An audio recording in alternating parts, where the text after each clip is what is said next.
Here's the deal, Dave. It's Greg. Yeah, I know it's Greg, Dave.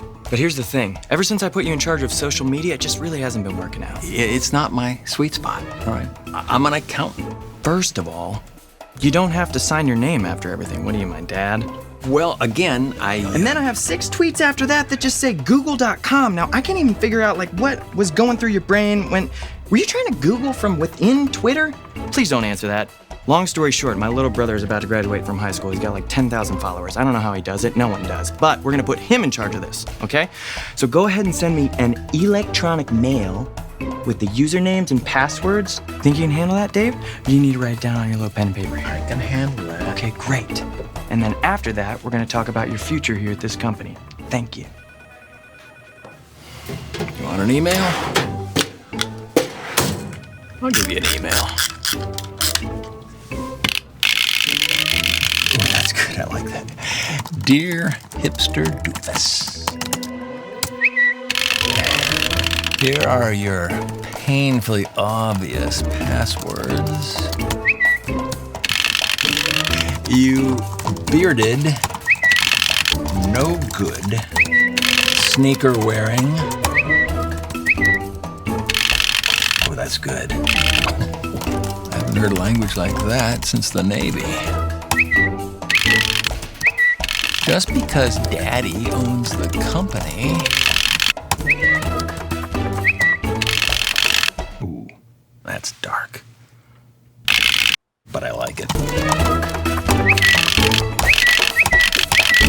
Hey, Greg. Yeah, Mike. You know you've been tweeting? I've been twittering!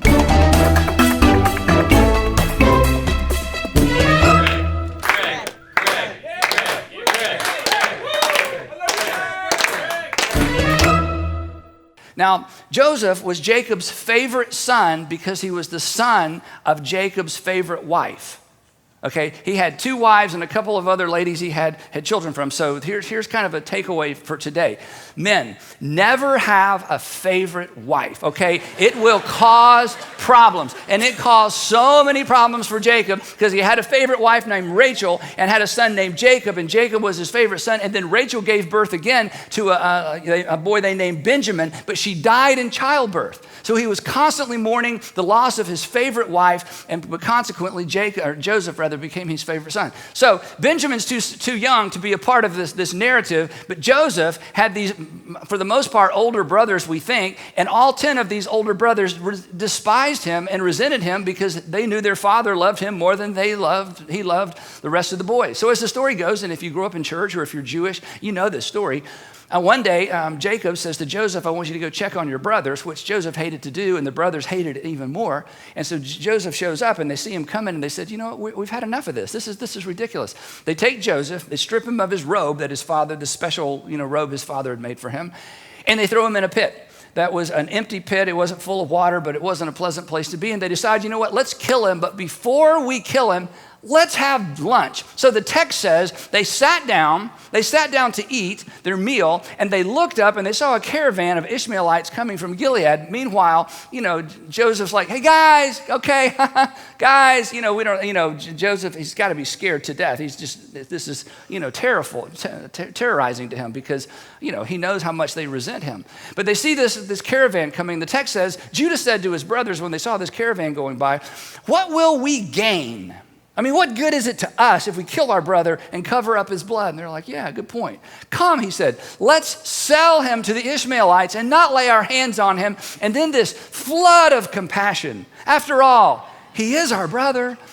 And all 10 went, he is our brother. And then the compassion left. And he's our own flesh and blood. So they pull him out of the pit. Of course, he's terrified, just terrified. He doesn't know what's going to happen. And then he sees these strangers, and they're speaking foreign languages, plural. And they tie him by his hands, and they sell him.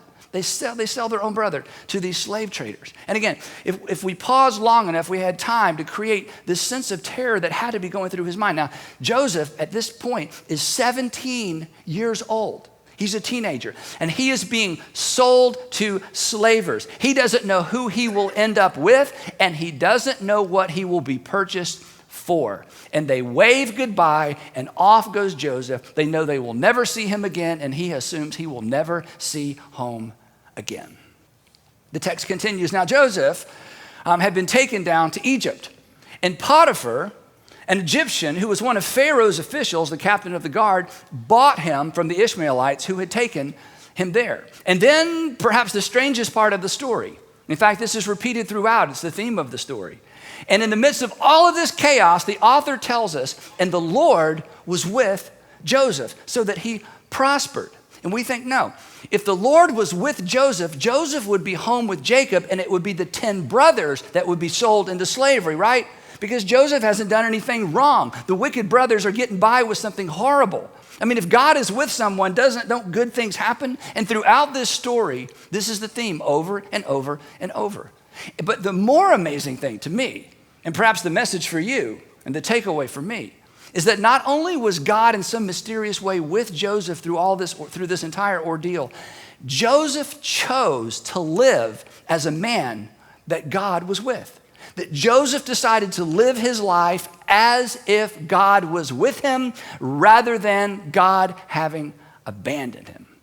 Well, eventually, Potiphar notices Joseph is a very talented person, and years go by. Okay, the problem with the story, it's all compressed in a few chapters, but this is over the course of many years. So some years go by. Eventually, I guess he learned the language. I don't know if he could even speak the language of the people he was serving. He eventually learns the language. He's very skilled. Potiphar notices him, and he gives him more and more responsibility. And before long, after a few years, Joseph is managing Potiphar's household.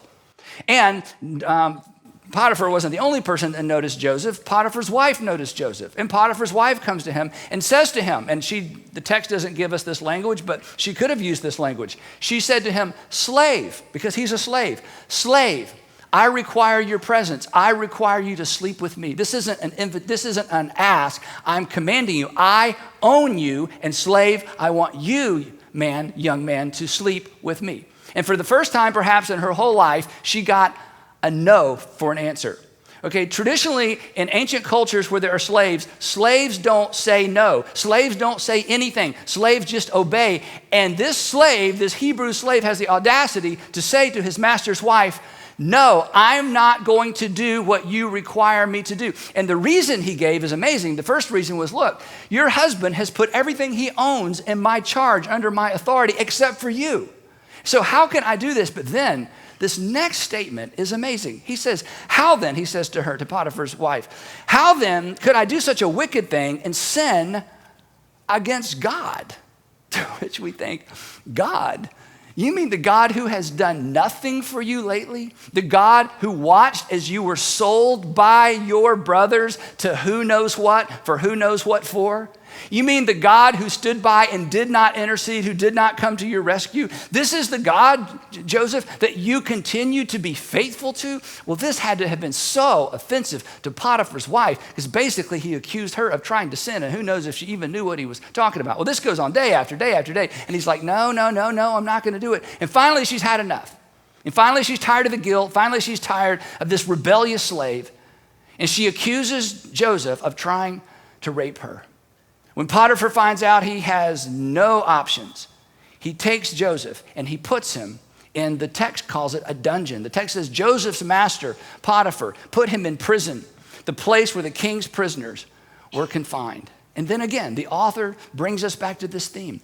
But while Joseph was in the prison, the Lord was with him, to which we say, no. See, if the Lord is with you, you're not in prison. She goes to prison, okay? The whole thing this is not working. Aren't good things supposed to happen to good people? And aren't bad things supposed to happen to bad people? And if you're faithful, isn't it all supposed to work out? The text says, and God, he showed him favor in the eyes. He granted him favor in the eyes of the prison warden. Again, who wants to have favor in the eyes of the prison warden? If you know the prison warden, things are not going well for you, okay? How is it that God is with you and you have a personal relationship with the prison warden because now you're working for the prison warden?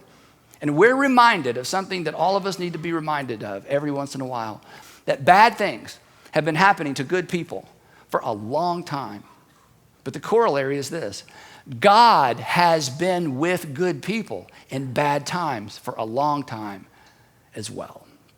Well, eventually, Joseph eventually becomes somewhat of the administrative assistant to the warden. He's kind of running the whole prison. He's just got extraordinary administrative skills. And we find out later in the story, he does not want to be there. I mean, he has some good luck. He has some things work out for him, but he's miserable. And based on the description of this prison, this dungeon, it was probably underground. Who knows if he ever saw the light of day or how rare it was for him to ever be able to step outside into the sun. Well, as the story goes, Pharaoh's butler and Pharaoh's baker fall out of favor with Pharaoh, and Pharaoh has them thrown into the same prison. And of course, they meet Joseph, and time goes by. Again, years go by.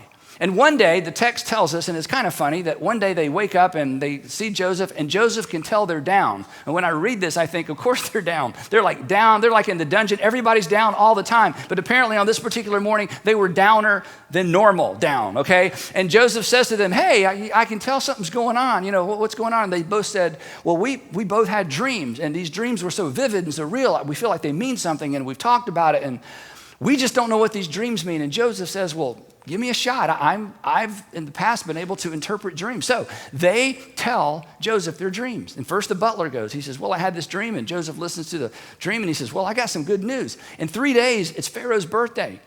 And on Pharaoh's birthday, he's going to lift up your head and restore you as his personal butler and wine taster. And then Joseph says this. It's so honest. He says, but when you're free, tell them about me. I was kidnapped from my hometown. I was kidnapped from my people. I've done nothing wrong. I do not deserve to be here. I want someone on the outside to know I'm here and to get me out of here. And of course, the butler's thinking, well, yeah, if this dream comes true and I'm restored, of course I'll remember you. Well, the baker's listening to all this. He's like, wow, that was good news. Hey, what about me? So he tells his dream to Joseph, and Joseph pauses and says, well, your head will be lifted up too. Off your body, unfortunately, and then your body is going to be impaled on a stake, and the birds are going to come and eat your flesh. Now, why Joseph felt like he had to go into all that detail for the poor baker, I don't know. I think he should have said, you know, I don't know what your dream means. We'll just have to, I don't know. Boy, we'll just, let's just give it a few days. We'll wait and see. Well, sure enough, 3 days later, one of them is beheaded and impaled, and the butler is restored. And put yourself, if you can, it's difficult for us to be in this situation. Imagine, and a day goes by, and Joseph is thinking, maybe this is the day. Surely the butler is going to say to someone on the outside, oh, you're not going to believe this. There's a guy in our dungeon who predicted this very event. And 2 days go by, and 3, and a week, and a month. And the text tells us that the butler forgot all about Joseph. And for some of us, that's our life story right now, isn't it? You just feel forgotten. And a year goes by, and another year goes by, and another year goes by. And for all Joseph knows, this is his lot in life for the rest of his life. But day after day after day, he continues to live as if God is with him. Now Joseph is 30 years old, and Pharaoh has a series of dreams. And he's so disturbed by these dreams, and they're so vivid.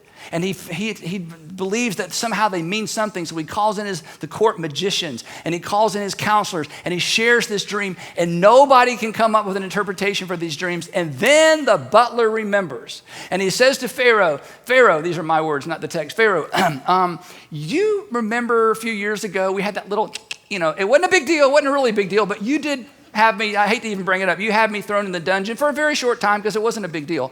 Anyway, while I was there, I met a Hebrew slave, and he listened to my dream and told me what would happen based on my dream, and sure enough, it happened. And I think perhaps if he's still there, who knows if he's still there? Who knows if he's still anywhere? Who knows if he's alive? It's been years. But if he's there, you should find him. So the text says that Pharaoh sent for Joseph, and he was quickly brought from the dungeon. And when he had shaved, because he was a mess, and when he had changed his clothes because he smelled like dungeon, he came before Pharaoh. Now, again, the contrast, we can't even begin to picture this. To come into the daylight for maybe the first time in a long time. Next thing you know, you're being shaved and pampered and perfumed, and suddenly, what's going on? Well, Pharaoh wants to see you. Pharaoh wants to see me. Pharaoh wants to see you. Here's how far you can get to Pharaoh. Here's how you walk. Here's how you kneel. Here's how you bow. Here's the etiquette. You need to pay attention. He wants you in his presence now. And Pharaoh said to Joseph, I had a dream, and no one can interpret it, but I have heard it said of you that when you hear a dream, you can interpret it. Now, what happens next is perhaps the most courageous phrase, the most courageous statement uttered by anyone, anywhere in all of history. I mean, this is Joseph's big chance. And Pharaoh says, I'm going to tell you my dream, and then I want you to tell me, to give me an interpretation. But before Pharaoh can even begin telling Joseph what he dreamed, this foreigner, for whom his God had done nothing for him lately, says to the most powerful man on the planet, I cannot do it. And the butler thinks, hi-ho, it's back to the dungeon I go. Why in the world did I bring this up and draw attention to myself and my past? This is not going to go well for me. Now, Joseph should have stopped right there, but he doesn't. He says, I cannot do it, Joseph replied to Pharaoh, but God.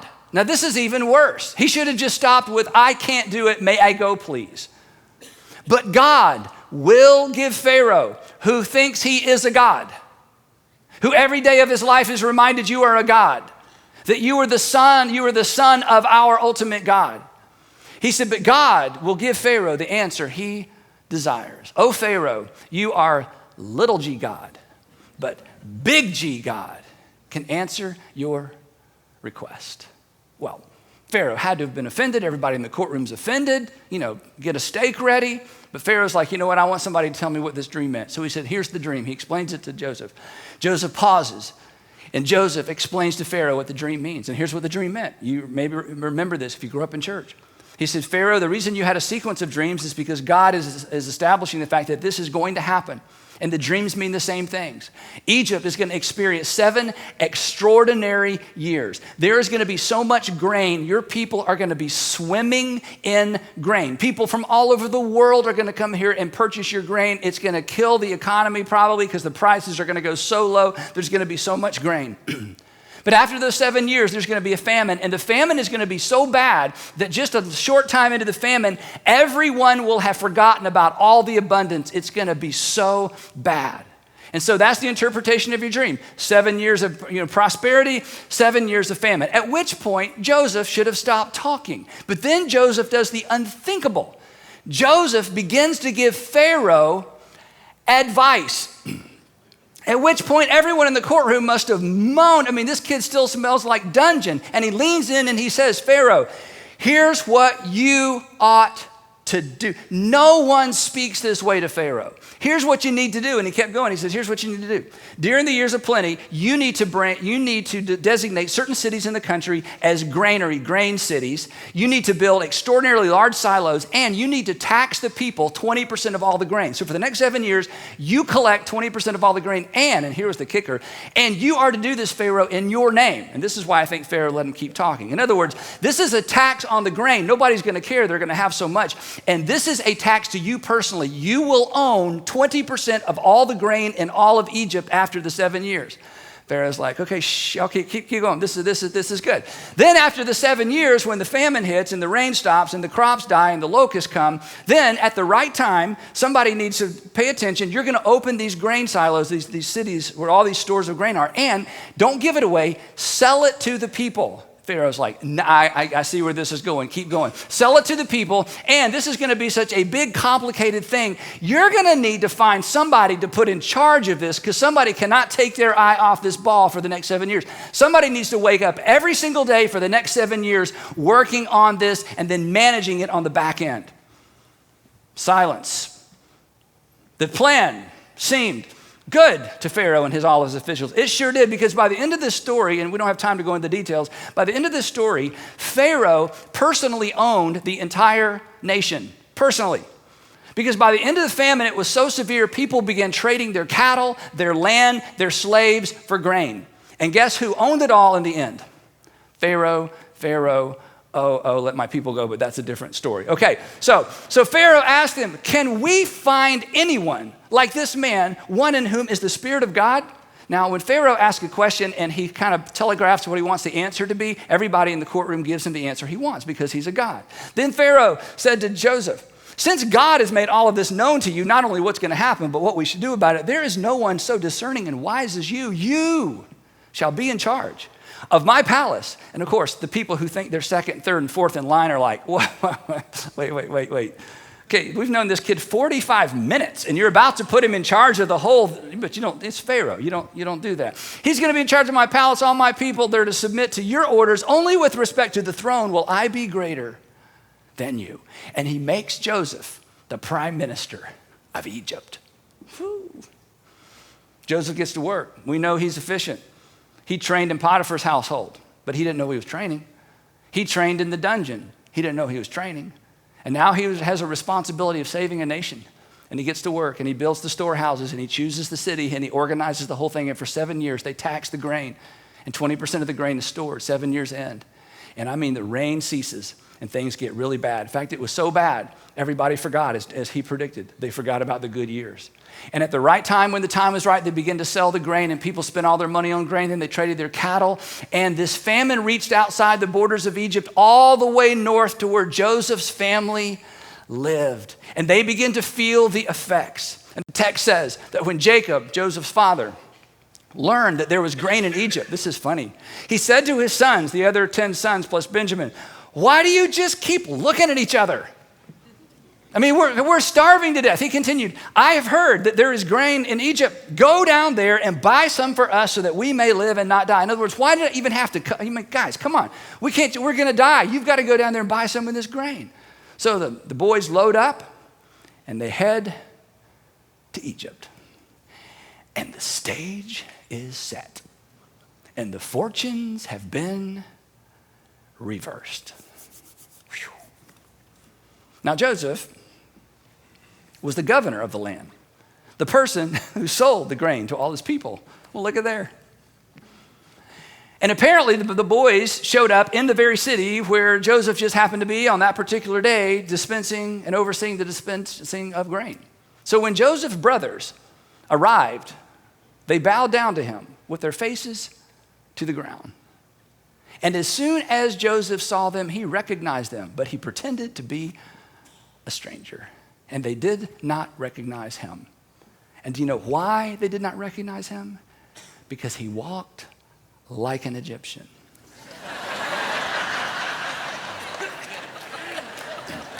That's why. They didn't recognize Joseph because he's 30 years old, and the last time they saw him, he was a scrawny little teenager probably who was terrified. And the last they heard of him was him begging for mercy, and they just erased all that from their minds. And now they are in the presence of the second most powerful person on the planet as far as they were concerned. So here's the question we all have to wrestle with. And some of you are not wrestling with this now, but you will in the future. I just want you to be ready. What do you do when you've got the power and your words determine the destiny of your enemy? What happens when things turn around, when what goes around came around?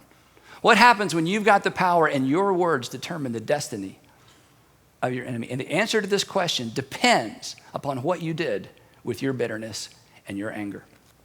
And if you are still dragging it around when this happens, you will be like the people you don't like.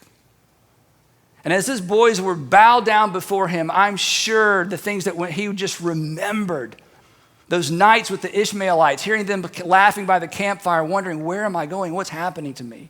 Who knows what happened to him or how he was treated along the way? The prayers that weren't answered, standing on that auction block, stripped naked with people walking around, checking him out from every angle, deciding who should purchase and what he was worth and what he would be good for, what he could be used for.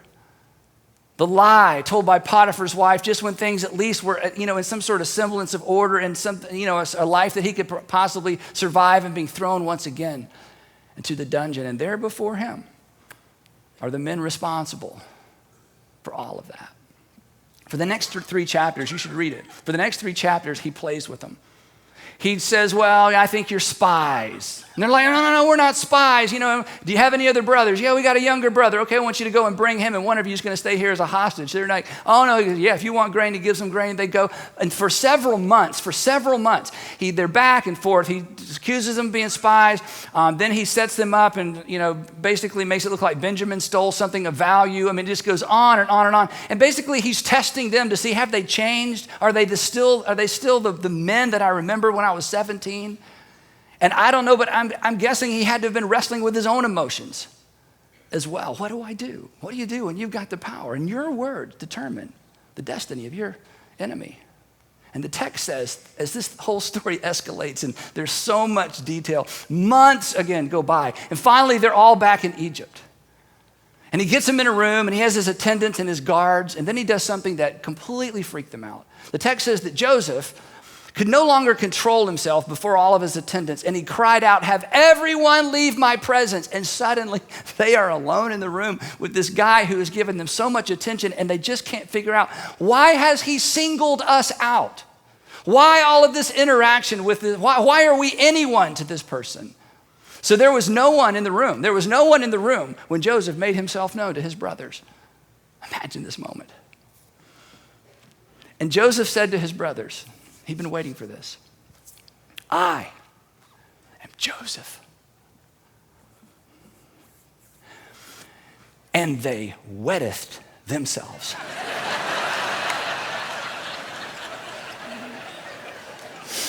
Okay, that's not in the text, but their bowels released.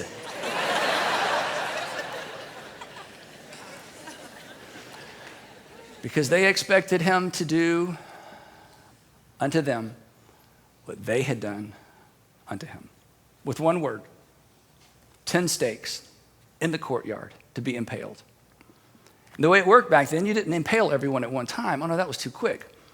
You had the 9 sit in a group with their hands tied as they watched the one slowly impaled on a sharp pointed stake. And then you watched as he slowly died. And not to be too graphic, you died when the stake finally reached your heart because of the weight of your body. And then the second brother, this would take hours and hours. It could take more than a day. That's what awaited them. Joseph said, is my father still living? That's it. Is my father still? He had no idea what was happening back at home. But his brothers, of course, this makes perfect sense, but his brothers were not able to answer him because they were terrified in his presence. Because they were rehearsing as well what was said and what was done and what would probably happen to them. But they did not need to be terrified in his presence because Joseph had lived as if God was with him during his absence. And he kept bitterness at bay. What Joseph could not have known was that God's plan for the ages dangled by the thread of his one word. That before him sat the 10 tribes of the 12 tribes of Israel, through whom God would introduce the Savior of the world, who would do for the world exactly what Joseph ultimately did for his brothers. The Savior of the world who would do for you exactly what Joseph would ultimately do for his brothers. Forgive them. Because he didn't carry around a bag of bitterness and a sack of anger, even though he had every reason in the world to do so. He has them stand up, embraces all of them, and says, you're to go home, you're to get dad, you're to get your families, your grandfamily, your kids. I want to know all your kids' names, bring pictures. I want to know what's been going on. I've been missing out. I want you to go home. I'm going to send as much grain as you'll ever need. I'm going to send an armed escort. I want you to bring them all back, and I'm going to care for you for the rest of your lives. And he does. And years go by. And then Jacob, their father, dies. And the 10 get together and go, uh-oh. That's what he was waiting for. He got us here. We have been his hostages all along. He was just waiting for daddy to die. And once daddy dies, now he's going to exact his vengeance on us. And his brothers, the text says, they came to him and they threw themselves down before him and they said, we are your slaves. We sold you into slavery. If you'll spare our lives, if you will spare our children's lives, if you will spare our grandchildren's lives and the lives of our people, we are your slaves. But Joseph said to them, do not, this is so powerful, do not be afraid. And then here's the question that you're going to have to ask yourself at some point in your life. Am I, Joseph says, in the place of God? Not am I God, I know I'm not God, but am I in the place of God? So listen to this. You will never experience, I've seen this played out, some of you it's playing out right now. You will never experience the good that comes from the bad unless you recognize God was with you during the bad and then refuse to play God when things are good.